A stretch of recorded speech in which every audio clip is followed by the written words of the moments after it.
Hello, welcome to the very first Your Sports Discussion podcast.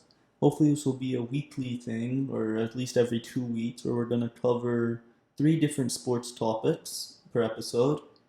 Today, we're going to be covering the upcoming off season for the Vancouver Canucks, and then we're going to talk about how the Seahawks have finally been letting Russ cook. And lastly, we're going to talk about the start to the season that Barcelona have been having after a very rough summer, with Messi requesting a transfer. Discussion on Instagram. You guys know I'm a huge Canucks fan, so it's only fitting that in the first ever podcast episode of Your Sports Discussion, we're going to talk about the upcoming Canucks off season. Last off season, Jim Benning can largely considered a win simply due to the JT Miller acquisition.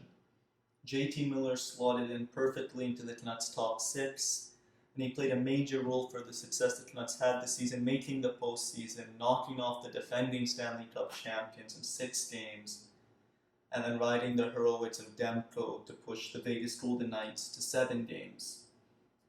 However, it's not all good for Jim Benning, as Jim Benning has signed, over the years, isn't just last off season, a lot of veteran contracts that are large contracts that are eating up a lot of cap space and largely putting the Canucks in cap hell before they've even re-signed their star players Quinn Hughes and Elias Pettersson.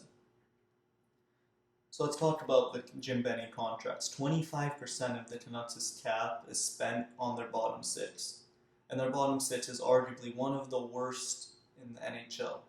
Analytically, it's one of the worst. They're routinely getting outshot, outscored, outchanced. Nothing really goes right for the bottom six. But yet, when the Canucks bottom six performed in the occasional game throughout the postseason, such as Game 6 against the Blues, it showed just how dangerous this Canucks team can possibly be for their ceiling.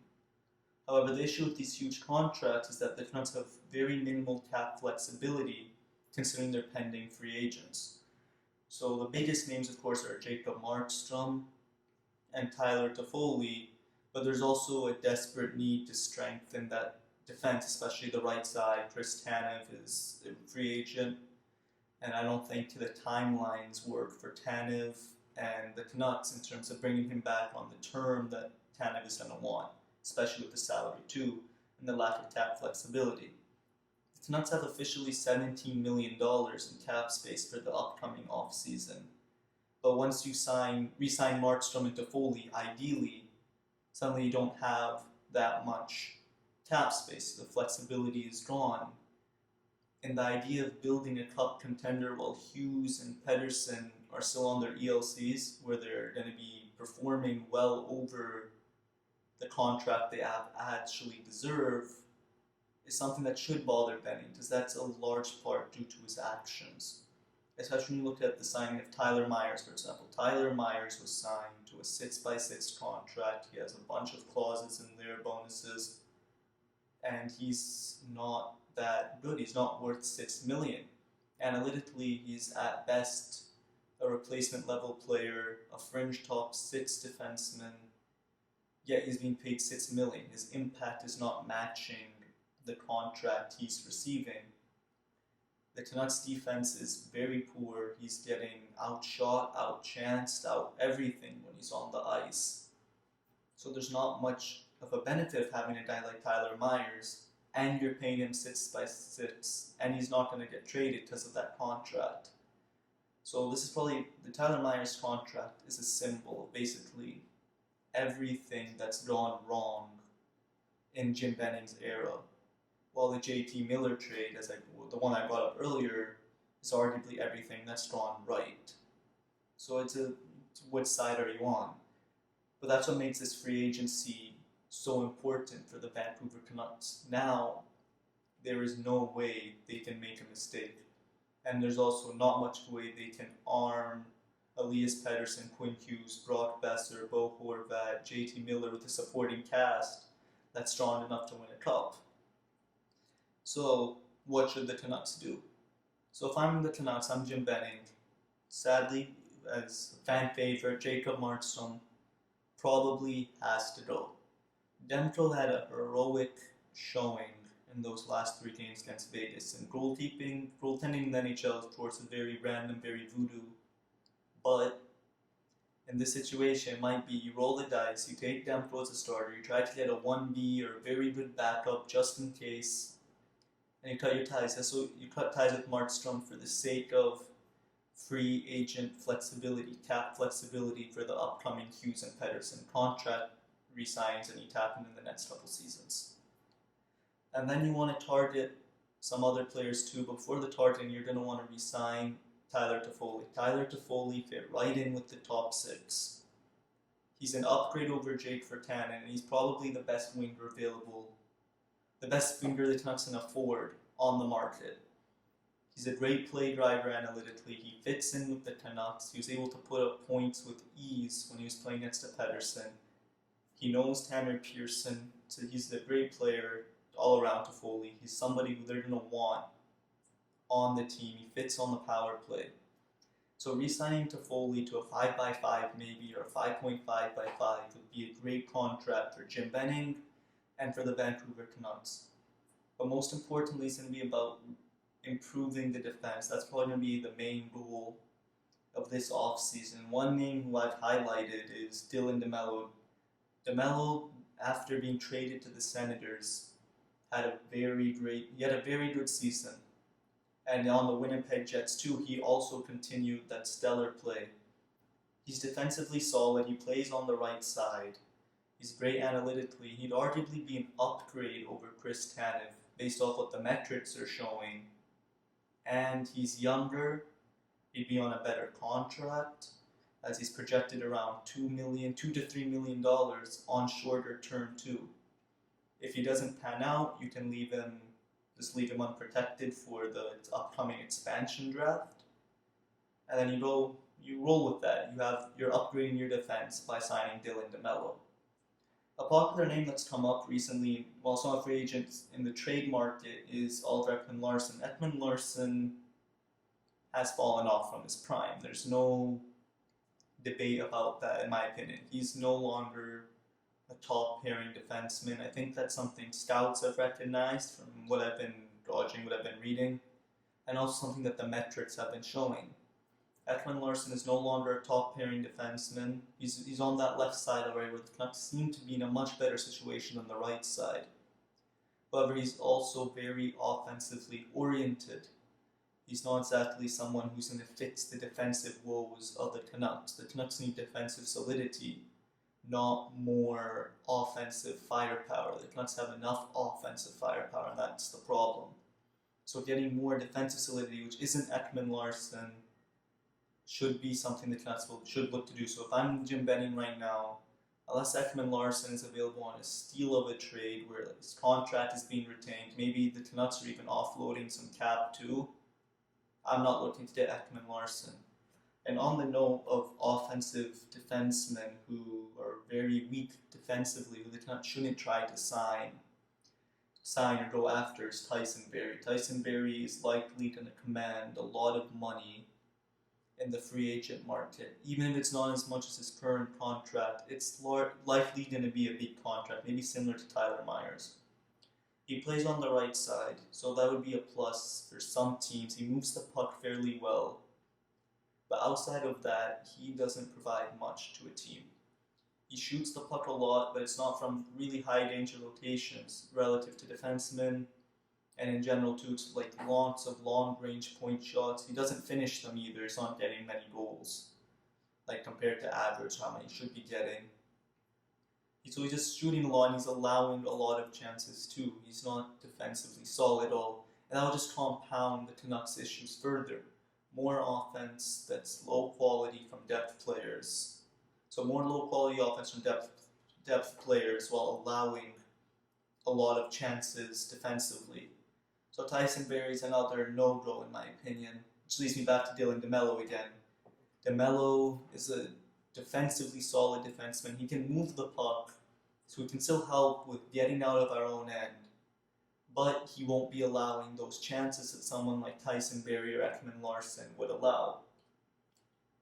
Additionally, this is more of a trade market thing, but the Tampa Bay Lightning are gonna be in cap hell. They are already in cap hell after their cup win. I'm sure after the celebrations, they'll think a bit more about how to fix their cap situation so they can sign Cirelli, Sergachev, Cernak. And to do that, they're probably going to have to move someone. Some rumors have been Gord or Tyler Johnson. But however, someone who I think the Canucks should try to look at is Alex Killorn. He's been going wild recently, but he is someone who's a valuable player. He can contribute to the top 6 or the top 9. He's similar to Toffoli in terms of his all-around impact, and he can provide some physicality, some grit, alongside some points and like a net front presence. He's someone who the Canucks could go after. He's more of a forward though. A name brought up pretty commonly by the Canucks department for the Athletic is Cernak from Tampa Bay Lightning. He's a big right-handed defenseman. He's coming off a down season analytically, but for someone that young, offer sheeting him to be a big puck-moving defenseman on the right side might be an opportunity the Canucks don't get again. The cost would be around most likely a second-round pick if they pay him $4 million. So that could be a steal of the offseason. If the Canucks do decide to go down the offer sheet route, they can go after someone like Cernak to strengthen the defense. Of course, this would only be done though if Jacob Markstrom is cut. Guess what, Markstrom, we're not going to be able to bring you back. Tanev, we can't bring you back too. And then this would also likely mean giving up on Jacob Virtanen, who hasn't panned out since being drafted a few years ago. Jake Virtanen, you can't come back. You're not developing enough. You're not a top 6 winger yet. You were drafted with the 6th pick. You haven't shown any signs of improving. So Virtanen, you gotta go. Especially with this strong arbitration case, he might not even be Virtanen might not be a player the Canucks would be willing to qualify, and his trade market value isn't low, so they might be forced into just losing him for free. And for this season, the Canucks might accept that they might be a bit weaker offensively to strengthen that defensive core, and then hope once Hoglander and Pods come in from prospects, they can come into the lineup, fill out that offensive top 9, the bad contracts expire in a couple seasons and they move on. And then once Pettersson and Hughes are re-signed, so this is 2-3 years down the line, Pettersson and Hughes are re-signed, the prospects are slotted in, they'll have a defensively solid core to build around, Demko's hopefully started by then, and then they can contend for the rest of the decade. Because right now, due to the Jim Benning contracts that were signed earlier in his era and now, and last offseason, the Canucks can't contend with this core. It's just not possible within the cap and with the upcoming expansion draft. So to sum it all up for the Vancouver Canucks, and what I think they should do this offseason, the big thing should be trying to sign Dylan DeMello in free agency. Get him on a good contract. He will be available for well below what he's actually worth. Sign him to strengthen your right side of the defense. Let Markstrom walk. Let Tanev walk. Bring back Toffoli, and explore the trade market with Tampa Bay. Try to bring in any one of those forwards, Killorn, Gord, Johnson, anyone who's available. Try to take advantage of their cap situation again and bring one of them in to strengthen that forward core, replace Virtanen with a better player, and then move on from there. See how next season pans out, re-sign your stars next offseason, and just make it work. And also, as I realized I forget, the Canucks are going to need to sign a 1B option. Lundqvist might be a good option for the Canucks. Bring in someone who can be a veteran for Demko, or even someone like Thomas Price, someone along those lines. A 1B, a very good backup for Demko, provide competition for starts, teach him some stuff, and be ready to contend for the next decade or so.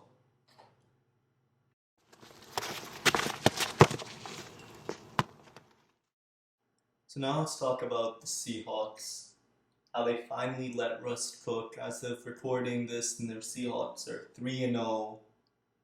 We're going to address their pass defense, but first we're going to talk about the positives, which is the Seahawks offense, specifically their passing offense.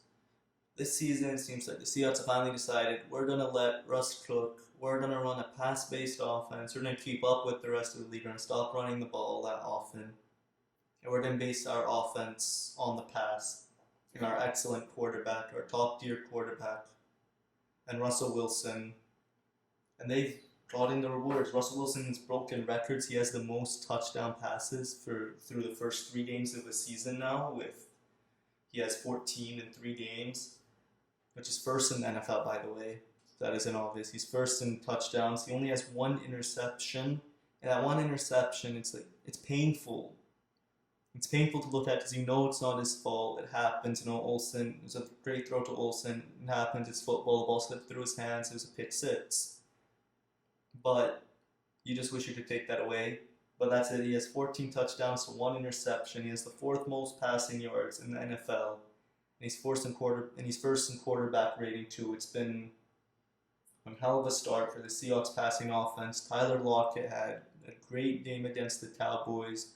DK Metcalf has been consistent throughout the season. The Seahawks almost have 2 number 1 wide receivers in the NFL with Tyler Lockett and DK. In my opinion, Tyler Lockett's probably the most underrated wide receiver in the NFL. He is part of the most efficient quarterback wide receiver duo statistically in Russell Wilson and Tyler Lockett. And that's not a coincidence. Of course, Russell Wilson is amazing. Russell Wilson is great. He's amongst the cream of the crop of quarterbacks. But Tyler Lockett is also a great wide receiver. He's ruthlessly efficient. He's one of the best deep ball catchers in the NFL. He's an elite wide receiver. In my opinion, he's in the top 10. There's no debate about it. And I think that performance against the Cowboys showed that. It showcased all of his strengths, his efficiency, his great route running, his deep ball. And then DK Metcalf, he's just a freak of nature. He's outside of that, fumble thing against that, losing focus fumble thing against the Cowboys. He is a fantastic wide receiver. He's arguably the caliber of a number 1 wide receiver. If not, you could say 1B. In my opinion, he's too good to be considered a number 2 wide receiver. And Russell Wilson, letting Russ cook, the Seahawks offense has reaped the benefits of it. They're 3-0 for a reason.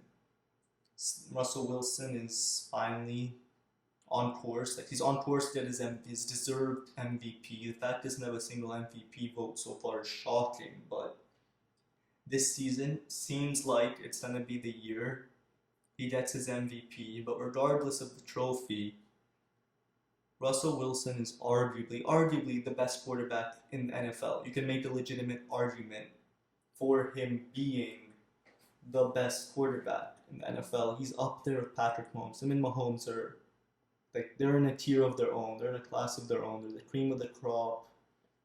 They're the best of the best. However you choose to say it, Mahomes and Wilson are showing that they are the best quarterbacks in the NFL right now. There's no argument about it. There's no debate. That's just the way it is. And those two in a 1A, 1B, they're the best in the NFL. And with the way Wilson is playing, if the Seahawks run game develops, because it hasn't started off strong, but once Carson, is healthy again, he's injured right now, then he comes back and everything, the Seahawks get back their usual run game. There's no reason to not view the Seahawks as Super Bowl favorites in the NFC. Coming out of the NFC, there's no reason not to view them as the favorites, just on the grounds of their great pass offense and what should probably turn into a good run offense. It hasn't been strong yet, but I doubt that'll continue with a Pete Carroll team.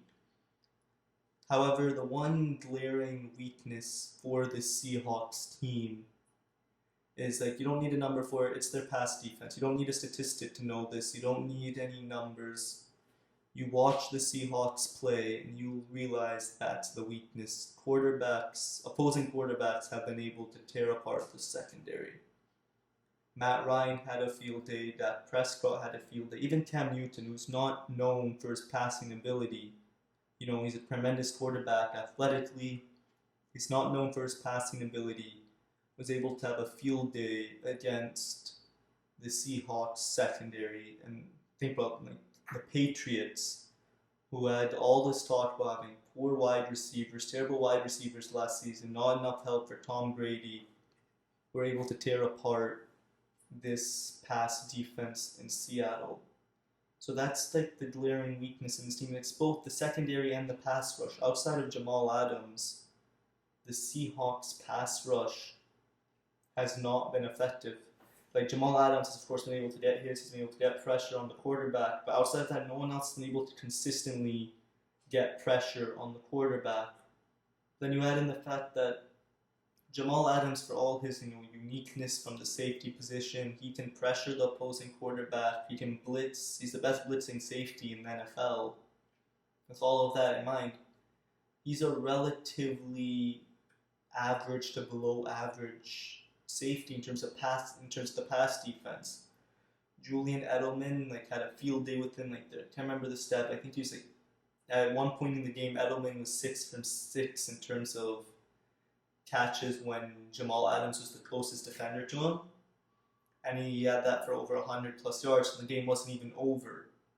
And so I'm not saying Jamal Adams is the reason why the Seahawks pass defense is bad. He's not the only reason, of course.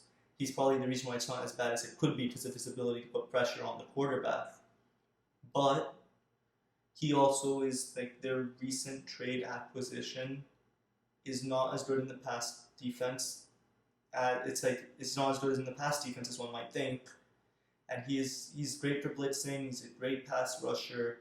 However, in order for the Seahawks defense, in my opinion, to become elite, Jamal Adams will need to be just a little bit better, at least average to above average in terms of the pass defense, so the Seahawks can be an elite team, so they can push a team, for example, like the Kansas City Chiefs.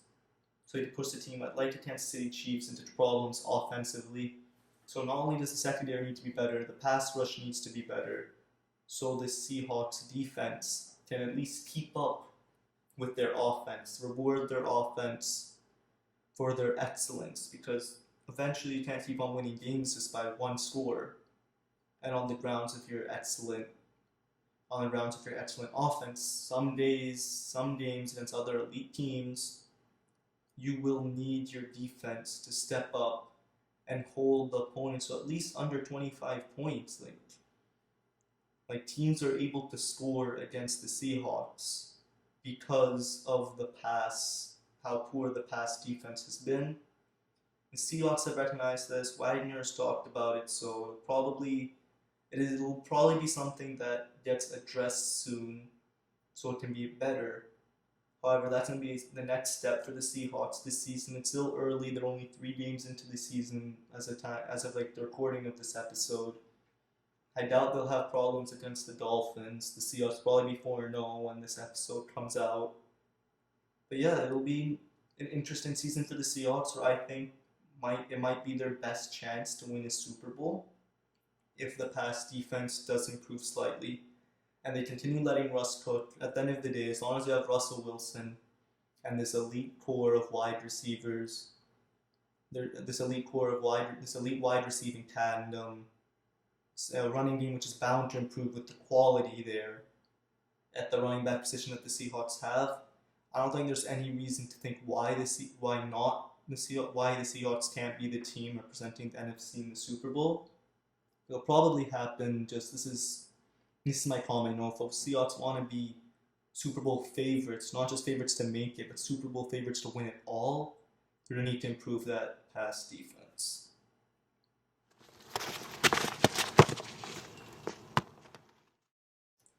Alright, so lastly, let's talk about FC Barcelona. Barca had one of the most interesting, is the word, off seasons and summers or whatever it is, transfer windows of all the teams in Europe, and probably one of the most interesting ones of the past decade with Lionel Messi, the best player in their history, the best player of all time. He, as you guys know, he requested a transfer. He thought he could leave for free. He tried to void his contract. The club blocked him. La Liga blocked him. And this season just became all about trying to convince Lionel Messi to stay at Barcelona. in spite of the fact that Barcelona sold Luis Suarez. They basically paid him to leave to Atletico Madrid. They got, and Suarez, by the way, he's Messi's best friend, so they basically pushed him out of the club. They pushed out Arturo Vidal. They made a lot of major changes to the structure. Ronald Koeman, their new manager, Koeman came in. He just told Messi that you no longer have privileges in training anymore. You're going to train like everybody else. This training sessions became more intense. That's what's been reported from the club. And I'll be honest with you, having watched the first couple games of the season and the preseason, if I'm Lionel Messi, I'm liking what I'm seeing from the team. Philip Coutinho seems to fit a lot better in this new system that Barca have with Ronald Koeman. That's just how it seems to be. Koeman seems to know how to make the most out of Coutinho, and he's been great. Him and Ansu Fati is sensational for someone his age. Him and Fati seem to have a really good connection on that left side of the field. And Coutinho's fit in. Ansu Fati has just been ridiculously good. He's creative. He can finish the ball like nobody else. He had that outside of the foot finish against Celta Vigo, which was just beautiful. But the highlight of it all was that Barca so far have not needed to count on Messi to create every single chance and goal. Of course, someone of Messi's caliber, he's going to create a lot of chances. He's going to score a lot of goals. He's going to assist a lot of goals. He's the best for the reason. Like, he's the best player in the world. He's the best player we've ever seen for a reason. But the problem for Barca under Valverde and for Setien has been that everything had to go through Messi. Teams were able to just triple team, quadruple team Messi, and that's it. Barca couldn't score. Bayern pressed the hell out of Barca. Messi couldn't even see the ball because Barca couldn't get the ball out of their own half. And the game finished 8-2. It was humiliating by every stretch of the imagination. But this season, the team has been able to attack from everywhere, from the left side with Fati and Coutinho, from the right side in the central areas from Messi. Frankie de Jong has been great creatively so far. He's been great in central midfield. The team was able to play out from the back against Villarreal and Celta Vigo. Those are two teams who are like, they're the caliber of teams where Barca's strategy would have been last season, the season before that, give Messi the ball and see what happens. But no, this season, so far, it's been a team effort. Against Celta Vigo, they got a red card. Lenglet got a red card. Whether it was deserved is questionable. It was a second yellow. So far, couldn't review it, but Barca still considerably looked like the better team in spite of the fact they only had 10 players, and that was impressive. It was strong play all around, 3-0 victory, and largely speaking, Messi wasn't relied on significantly. Of course, you still use Messi in your team, but he wasn't relied on significantly. The team was solid. Like, there were some moments of defensive shakiness, but largely speaking, there's a lot to look forward to for this Barca season, in my opinion. It was solid. Like Trincao, like the transfer signings have looked solid. Trincao looks good. I've liked watching him play. He's a highly skilled player, very creative. My only criticism so far of Barca would be not using Ricky Puig that much. Puig is, in my opinion, he's probably the best young midfielder in the world. He's one of the best youngsters in the world in terms of ability. In the second half of last season, the second half of last season and post-lockdown, Puig was, in my opinion, the best Barca midfielder. In terms of form, he was creative. He was one of the players who was willing to defer from Messi. He was willing to take things into his own hands and try to bring in some creativity. However, from all these positives, the one thing which I guess seems from all these positives outside the Puig thing too. The one thing that seems to be a problem for Barca has been Antoine Griezmann. Griezmann simply hasn't fit. It's almost like his skill set overlaps too much with Lionel Messi. He hasn't been able to develop a connection with him. And now that Coutinho and Fati are fitting perfectly on that left side together, Griezmann is almost left a bit isolated in a way. Messi's doing his thing, Coutinho and Fati are doing their thing, Busquets, De Jong, and whoever else is in the midfield are doing their thing. Roberto and Alba are helping in the attack, and Griezmann is largely an isolated figure. Like against Celta Vigo last game, after the long red card in the first half, Griezmann was subbed out. He was subbed out for defensive facility. Araujo came in. Araujo, I believe that's how you say it.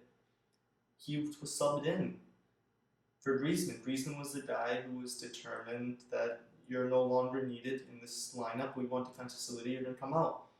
And it was right. It was the right decision made by Koeman, in my opinion. Griezmann was the reason why lots of Barca attacks didn't come to fruition. His touch looked off. He wasn't always in the right position at the right time. He wasn't able to link up perfectly with his teammates. And for whatever reason, Griezmann doesn't fit in Barca. In my opinion, based on what the stats are saying, what the heat maps are indicating from his time at Atletico Madrid to his time at Barca, Griezmann is being used as more as an out-and-out forward than more of a creative player, if that makes sense. With Atletico Madrid, he was, and even with France and the national team, Griezmann is a creative player. He plays more like how Messi is playing now in terms of that creative role. He creates chances. Of course, he still scores goals, but Griezmann was a creator. But now he's being used as more as a guy whose your touches are not going to be as deep in the field, like closer to the midfield, but rather closer to the penalty box. And you need to capitalize on your chances and create from there. And that's never been Griezmann's game. And I don't think as long as Messi is at the club, and looks like now as long as Coutinho's at the club, Griezmann will get to play his ideal game. So in this situation, I do genuinely think as soon as possible, it is in Barca's best interest and Griezmann's best interest to move on from the club, unless to cut the relationship, unless something changes.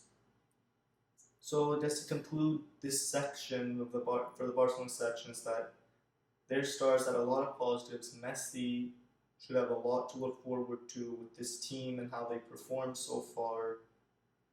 However, of course, there's still, for a club that's been in a lot of turmoil, there's still things to criticize, there's still weaknesses in the team. It's a transition season by every stretch of the imagination, but there's a lot to look forward to in the future of Barcelona. And that's how we'll conclude the first ever episode of the Your Sports Discussion podcast. I hope you guys enjoyed it. If you guys can, DM me on Your Sports Discussion. Follow me, DM me, tell me you guys' feedback. I want to hear it all.